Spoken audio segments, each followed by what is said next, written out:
Egg kofta curry easy మెథడ్లో చేసుకునేది చూపిస్తున్నాను. మరి దానికి కావాల్సిన పదార్థాలు ఏంటో ఇప్పుడు చూసేద్దాం.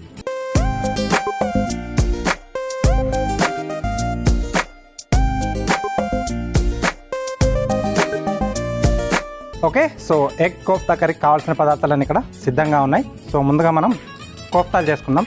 కోఫ్తా అంటే కొంచెం ఎక్కువగా వర్క్ ఉంటుంది కదా, అలా కాకుండా నేను ఇక్కడ ఈజీ మెథడ్లో గుంత పొంగడాల గిన్నెలో వాటిని మనం కోఫ్తాల్లా చేసేసుకుందాం. చాలా ఈజీగా అయిపోతుంది, మనకు నీట్గా కూడా వస్తుంది. ఓకే, ఫస్ట్ ఒక బౌల్లో ఎగ్స్,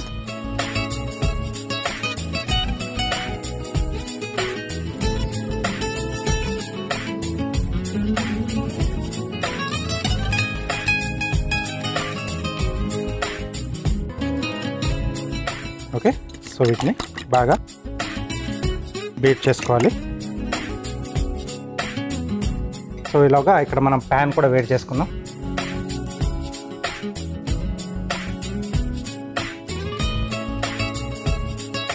దీంట్లో కొద్దిగా ఆయిల్,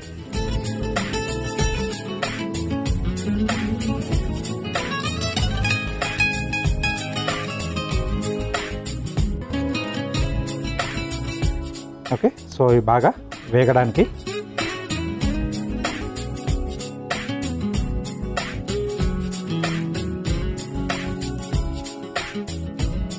సో ఒకసారి అన్ని వైపులా స్ప్రెడ్ చేసుకోవాలి.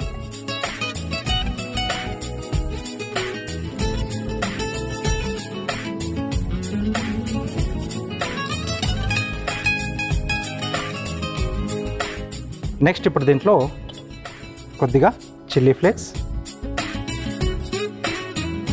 అలాగే సన్నగా తరిగిన పచ్చిమిరపకాయలు, కొద్దిగా కొత్తిమీర,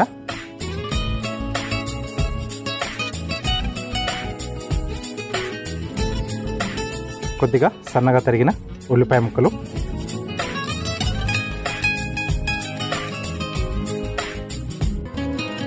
అలాగే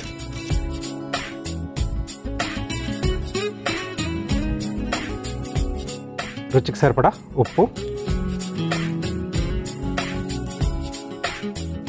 కొద్దిగా అల్లం వెల్లుల్లి పేస్ట్,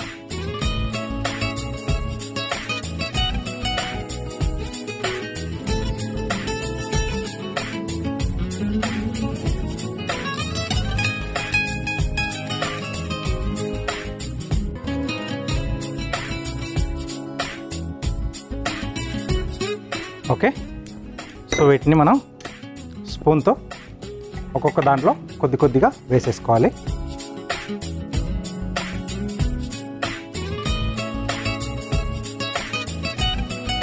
సో ఈజీ మెథడ్లో, ఎక్కువ డీప్ ఫ్రై కాకుండా మనం ఈ మెథడ్లో చేసుకుంటే బాగుంటుంది. మనం మామూలుగా చేసుకునే వెజ్ కోఫ్తాలు కూడా దీంట్లో వేసి కాల్చుకుంటే మనకు ఆయిల్ అనేది ఎక్కువ లేకుండా ఉంటుంది.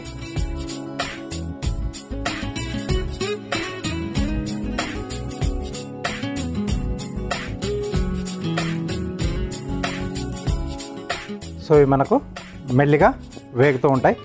సో వీటిని మనం ఇటువైపు షిఫ్ట్ చేసేసుకొని గ్రేవీ కూడా రెడీ చేసేసుకున్నాం.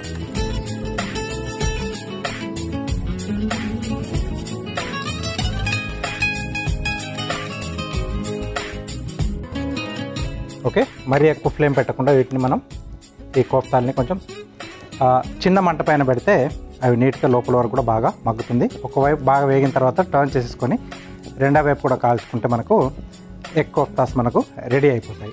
ఓకే, నెక్స్ట్ ఈ ప్యాన్లో గ్రేవీకి సరిపడా ఆయిల్, సో గ్రేవీ మనకి నచ్చినట్టుగా చేసుకోవచ్చు. ఇక్కడ నేను సింపుల్గా టొమాటో పేస్ట్తో గ్రేవీలా చేసుకొని నేను వేసుకుంటున్నాను. కొంచెం మసాలా కాంబినేషన్లో కావాలనుకుంటే కొబ్బరి గసగసాలు కానీ, కొబ్బరి పల్లీలు లేదా కొబ్బరి నువ్వుల కాంబినేషన్లో మీరు పేస్ట్లా చేసి కూడా దీంట్లో యాడ్ చేసుకుంటే కొంచెం మసాలా ఫ్లేవర్ అనేది వస్తుంది.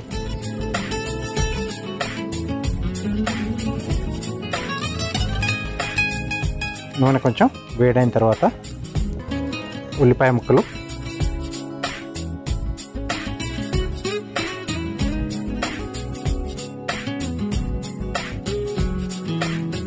దీంట్లో మనకి ఇంకొంచెం డిఫరెంట్గా టేస్ట్ రావాలి, కొద్దిగా కొత్తగా ఉండాలి అనుకుంటే కొంచెం మనం పుట్నాల పప్పు పొడిని ఈ ఎగ్లోనే మిశ్రమంలో మనం యాడ్ చేసేసుకుంటే కొంచెం డిఫరెంట్ టేస్ట్లో వస్తుంది.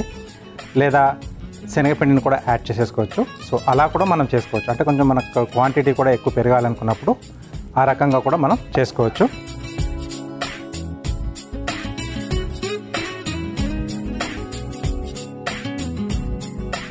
సో రెగ్యులర్గా చేసుకునే కోఫ్తాలకి, ఇలా ఎగ్తో చేసుకునే కోఫ్తాలకి ఇంకో రకంగా కూడా మనం ఈ కోఫ్తాలను తయారు చేసుకోవచ్చు. ఇక్కడ మనం పచ్చిగుడ్లు మనం గిలకొట్టి చేసుకున్నాం కదా, అలా కాకుండా ఉడికించిన గుడ్డుతో కూడా చేసుకోవచ్చు. అంటే ఉడికించిన గుడ్డుని ఒక బౌల్లో మనం కొంచెం తురిమేసుకొని దాంట్లో కావాల్సిన ఇవన్నీ పచ్చిమిర్చీలు, ఉల్లిపాయలు, కొత్తిమీర, ఇంకా మసాలాలన్నీ కూడా వేసేసుకొని బ్యాండింగ్ కొరకు కొద్దిగా శనగపిండి లేదా కొద్దిగా మైదా లేకపోతే కొంచెం కార్న్ఫ్లవర్ వేసేసి చిన్న చిన్న ఉండల్లా చేసి అలా కూడా చేసుకోవచ్చు. అంటే ఉడికించిన కోడిగుడ్డుతో కూడా మనం కోఫ్తాలు తయారు చేసుకోవచ్చు.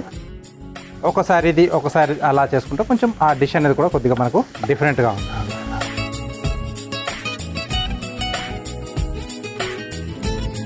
ఓకే, సో చికెన్, మటన్ వీటితోనే కాకుండా ఇలా మనం ఎగ్తో కూడా రకరకాల డిష్లు మనం హ్యాపీగా తయారు చేసుకోవచ్చు, ఎక్కువగా కష్టపడకుండా. నెక్స్ట్ దీంట్లో అల్లం వెల్లుల్లి పేస్ట్,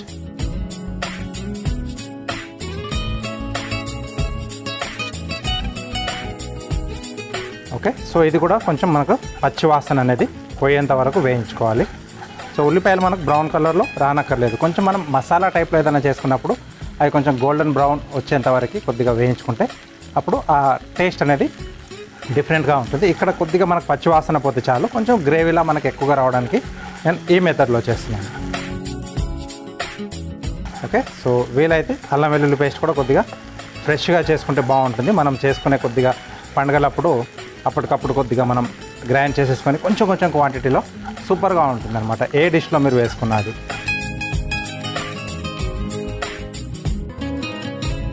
దీంట్లో పచ్చిమిరపకాయలు, అలాగే కారం, కొద్దిగా పసుపు, అలాగే ఇక్కడ డిష్కి సరిపడా ఉప్పు ఇక్కడ యాడ్ చేసుకుంటున్నాను.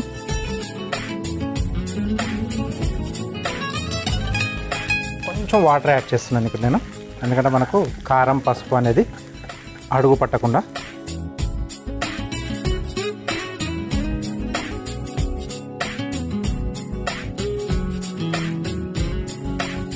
Okay, so next tomato paste. ఇది పచ్చిదైనా యాడ్ చేసుకోవచ్చు, లేకపోతే టమాటా ముక్కల్ని కొద్దిగా ఉడికించేసి అలా కూడా పేస్ట్ చేసేసుకోవచ్చు. ఇక్కడ నేను పచ్చి టమాటా పేస్ట్ వాడుతున్నాను. ఇది కొద్దిగా మనకు మగ్గాలి. ఈలోగా మనం ఈ ఎగ్స్ను కూడా కొద్దిగా కోఫ్తాలు ఉన్నాయి కదా, వీటిని టర్న్ చేసుకుందాం.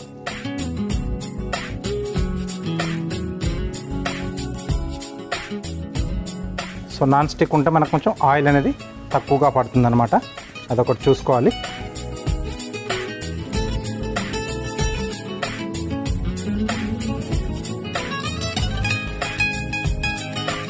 ఓకే, సో ఇది కొంచెం మనకు మగ్గుతున్నప్పుడే దీంట్లో మసాలా పొడులు కూడా యాడ్ చేసేస్తున్నాను. కొద్దిగా ధనియాల పొడి,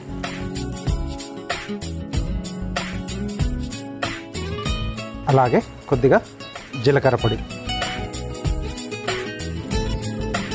మనం కొంచెం మసాలా కాంబినేషన్లో చేసుకునేటప్పుడు కొద్దిగా గరం మసాలా పొడి కూడా యాడ్ చేసుకుంటే బాగుంటుంది.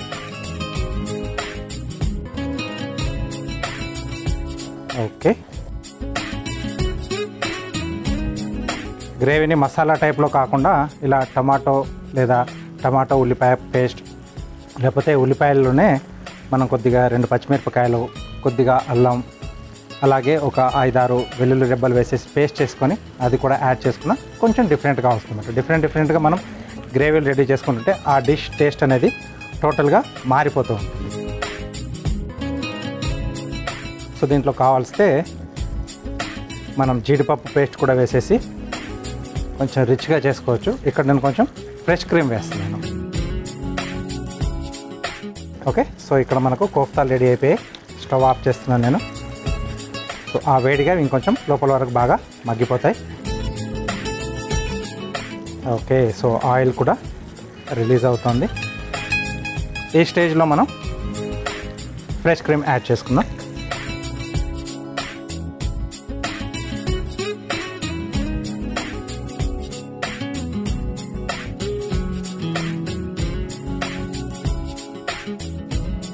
సో ఇది ఆప్షనల్, అంటే పండుగ చేసుకుంటున్నాం కాబట్టి కొంచెం ఆ డిష్ కూడా మనకు రిచ్గా ఉంటే బాగుంటుందని చెప్పి కొంచెం ఫ్రెష్ క్రీమ్ యాడ్ చేశాను. అలాగే కొద్దిగా కొత్తిమీర,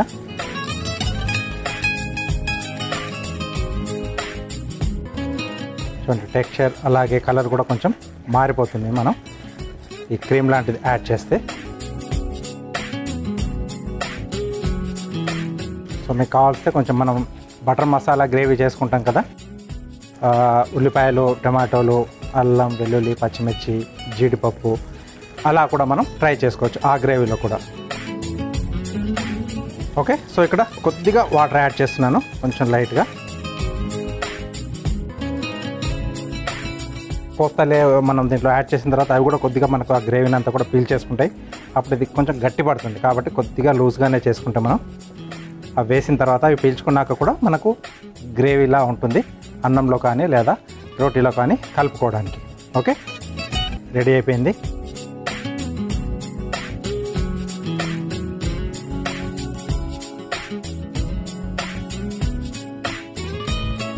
ముందుగా కొన్ని అలా లోపల వేసేసుకొని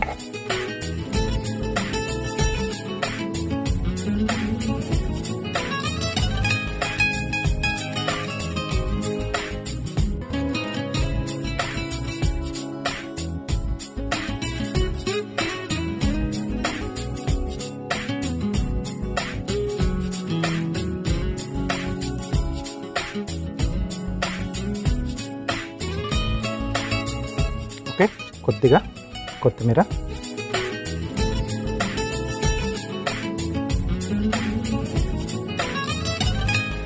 సో వేడివేడిగా ఎగ్ కోఫ్తా కర్రీ రెడీ అయిపోయింది. దీనికి కావాల్సిన పదార్థాలు అలాగే దీని తయారీ విధానం మీకోసం మరోసారి.